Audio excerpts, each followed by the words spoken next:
Salut, meus alunos! Hoje vamos entrar no conceito, em relação ao fato típico. Nós já vimos a conduta e vamos entrar agora no conceito de resultado. Mas para a gente não perder o costume, eu peço para vocês, vão lá agora, curta, compartilhe o vídeo para as pessoas que se interessam por essa temática e se inscrevam, porque tem alunos meus presenciais que não estão inscritos no nosso canal. Então faça isso agora!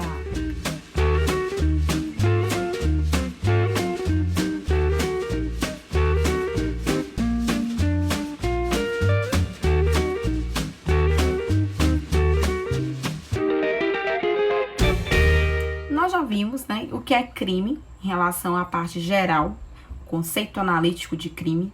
Vimos que o crime é fato típico, antijurídico ou ilícito e culpável. Ok. Vimos que o fato típico, ele tem 4 requisitos. Tem a conduta, o resultado, nexo causal e a tipicidade. Já vimos a conduta, estudamos a conduta, que é dividida em ação e omissão, já estudamos o dolo, já estudamos a culpa. Agora, nesse vídeo, vamos estudar o resultado. Ou seja, o que é o resultado, meus caros? A consequência da conduta. Houve uma conduta comissiva ou omissiva. Houve uma conduta que teve uma omissão própria ou imprópria. Ou em relação à comissão, houve uma conduta dolosa ou culposa. Mas agora a gente vai saber o seguinte, e qual é o resultado? Em relação ao resultado, a gente tem que fazer a leitura do artigo 13 do Código Penal. Então, vamos passar agora a analisar o artigo 13, que está nos slides. O resultado de que depende a existência do crime somente é imputável a quem lhe dê causa. Considera-se causa a ação ou omissão, sem a qual o resultado não teria ocorrido. O conceito de resultado, então, é a consequência provocada pela conduta do agente. Então, nada obstante algumas poucas divergências, a palavra resultado e evento podem ser utilizados como sinônimas no direito. Anote-se, porém, existir no Brasil a preferência, pela palavra resultado do crime. Vamos estudar agora as espécies, do resultado. Em direito penal, o resultado pode ser jurídico ou naturalístico. Resultado jurídico ou normativo é lesão ou exposição a perigo de lesão do bem jurídico protegido pela lei penal. É simplesmente a violação da lei penal, mediante a agressão do valor ou interesse por ela tutelado. Ou seja, todo crime tem resultado jurídico. Já o resultado naturalístico ou material é a modificação do mundo exterior, provocada pela conduta do agente. É comum a seguinte indagação: existe crime sem resultado? E a resposta, mais uma vez, é: depende. Não há crime sem resultado jurídico. Todo crime tem resultado jurídico, pois todo delito agride bens jurídicos protegidos pelo direito penal. Então, a gente pode analisar que nos crimes de ação ou omissão, por exemplo, os crimes de omissão, por exemplo, que não lesam exatamente, não precisa exatamente a pessoa vir a óbito no crime de omissão, mas a pessoa já responde pelo crime de omissão de socorro simplesmente pela exposição a perigo do bem jurídico. Entretanto, a gente tem que lembrar agora, em relação ao crime sem resultado naturalístico. Então, vamos refazer a pergunta. Existe crime sem resultado naturalístico? O resultado naturalístico estará presente somente nos crimes materiais consumados, ou seja, somente aqueles que precisam de perícia. Se tentado o crime, ainda que material, não tem resultado naturalístico porque foi tentado. Então, para finalizar, o seguinte, em síntese, todo crime tem resultado jurídico, embora não se possa apresentar igual afirmativa em relação ao resultado naturalístico. Então, todo crime tem resultado jurídico, mas nem todo crime tem resultado naturalístico. Logo, a gente tem que ter uma noção que nós temos 2 tipos de resultado. temos o resultado jurídico ou normativo, que é a violação da lei, simplesmente é a violação do tipo penal. E temos o resultado naturalístico, que é aquele resultado que realmente modifica o status quo do bem jurídico. Por exemplo, existe resultado naturalístico no crime de homicídio, porque antes a pessoa estava viva e agora está morta. Houve uma mudança do status. Aqui a gente tem que fazer uma análise em relação aos 3 tipos de crime. Os crimes materiais, que são aqueles que precisam de perícia, por exemplo, que há uma modificação em relação ao bem jurídico. Então, em relação ao homicídio, é um exemplo de um crime material.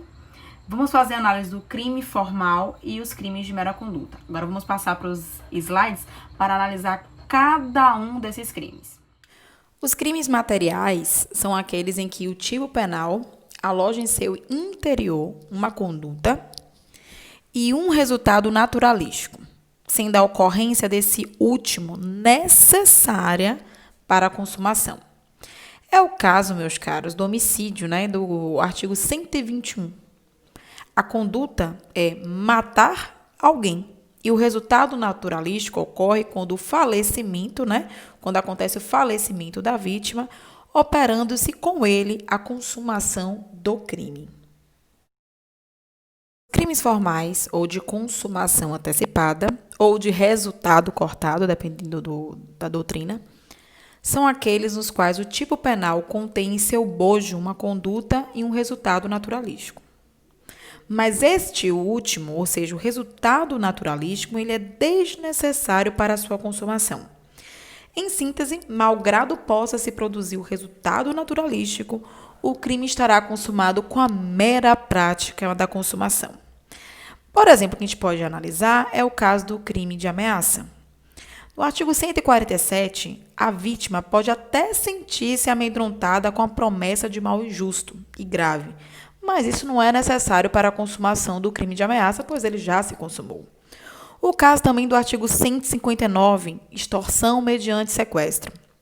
Basta a privação da liberdade da vítima, com o escopo de obter futura vantagem patrimonial indevida, como condição ou preço do resgate. Ainda que a vantagem não seja obtida pelo agente, o crime já estará consumado com a realização da conduta. Outro exemplo, para ficar mais claro ainda, é o artigo 140, que é o crime de injúria. A pessoa contra quem foi dirigida a ofensa pode considerar-se menosprezada. Não se exige, contudo, que isso ocorra. Basta que as palavras proferidas tenham potencialidade para violar a honra subjetiva, isto é, a dignidade e o decoro que a pessoa tem no tocante a si própria, já houve a consumação do crime, do artigo 140, do crime de injúria.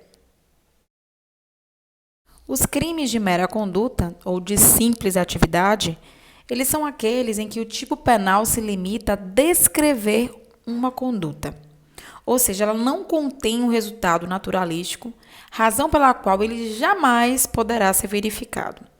É o caso do crime do ato obsceno do artigo 233 do Código Penal.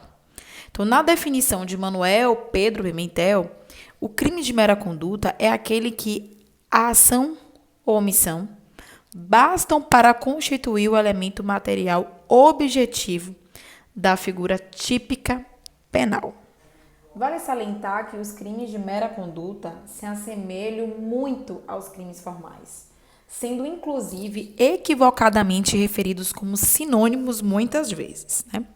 Entretanto, deve-se atentar para a diferença básica entre ambos. Nos crimes formais, há a previsão de um resultado material.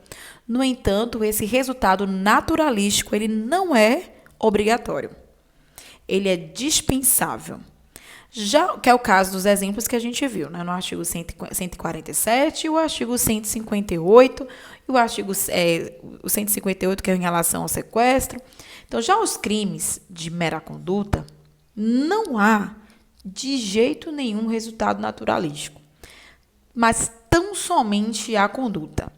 É o caso do crime de violência ou de violação de domicílio, o crime de desobediência, em que a prática da conduta constitui o crime. Então, violar o domicílio, mas não importa, vai fazer o quê? Mas o simples ato de violar, de entrar no domicílio alheio sem a permissão do dono, já é crime de mera conduta.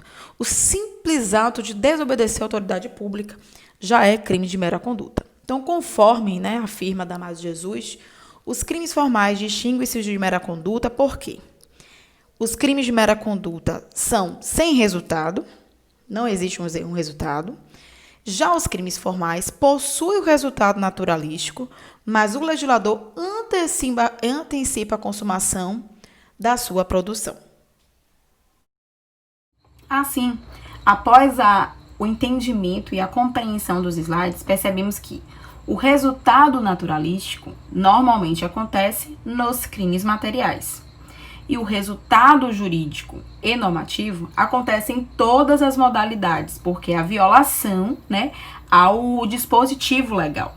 Então, o resultado naturalístico acontece nos crimes materiais e o resultado jurídico acontece em todas as modalidades de crime. Assim, terminamos o segundo requisito do fato típico e vamos passar para o próximo vídeo analisando a relação de causalidade e o nexo causal.